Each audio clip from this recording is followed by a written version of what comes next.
ಶಿಡ್ಲಘಟ್ಟ ಚಿಕ್ಕಬಳ್ಳಾಪುರ ಜಿಲ್ಲೆಯ ವಿಧಾನಸಭಾ ಕ್ಷೇತ್ರ.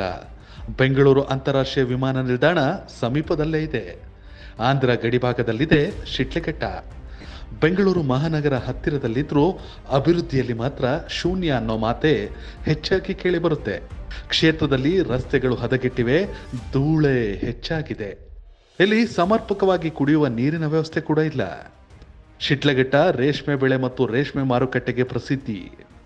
ಏಷ್ಯಾದ 2ನೇ ಅತಿ ದೊಡ್ಡ ರೇಷ್ಮೆ ಮಾರುಕಟ್ಟೆ ಶಿಡ್ಲಘಟ್ಟದಲ್ಲಿದೆ.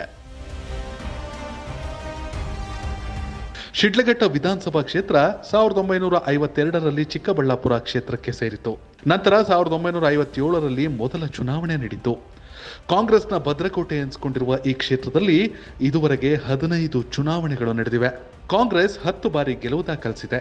ಜೆಡಿಎಸ್ 3 ಬಾರಿ ಮತ್ತು ಜನತಾ ಪಕ್ಷ ಹಾಗೂ ಸ್ವತಂತ್ರ ಅಭ್ಯರ್ಥಿಗಳು ಒಮ್ಮೊಮ್ಮೆ ಶಾಸಕರಾಗಿ ಆಯ್ಕೆಯಾಗಿದ್ದಾರೆ. ಮಾಜಿ ಸಚಿವರಾದ ವಿ ಮುನಿಯಪ್ಪ 6 ಬಾರಿ ಕಾಂಗ್ರೆಸ್ ಶಾಸಕರಾಗಿ ಆಯ್ಕೆಯಾಗಿದ್ದು ಇದೇ ಕ್ಷೇತ್ರದಿಂದ.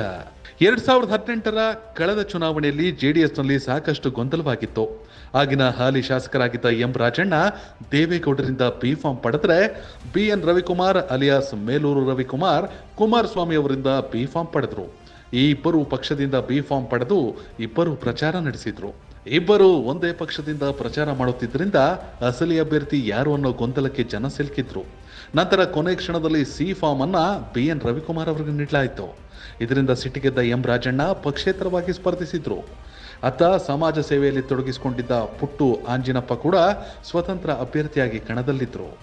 4 ಪೈಪೋಟಿ ನಡುವೆ ಕಾಂಗ್ರೆಸ್ನ ವಿ ಮುನಿಯಪ್ಪ 2018ರಲ್ಲಿ ಮತ್ತೊಮ್ಮೆ ಗೆದ್ದು 6ನೇ ಬಾರಿ ವಿಧಾನಸೌಧಕ್ಕೆ ಎಂಟ್ರಿ ಕೊಟ್ಟಿದ್ರು.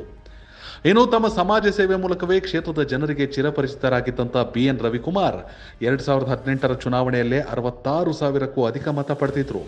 ಹೀಗಾಗಿ 2023ರ ಚುನಾವಣೆಯಲ್ಲಿ ಅರ್ಹವಾಗಿಯೇ ಗೆದ್ದು ವಿಧಾನಸೌಧಕ್ಕೆ ಎಂಟ್ರಿ ಕೊಟ್ಟಿದ್ದಾರೆ.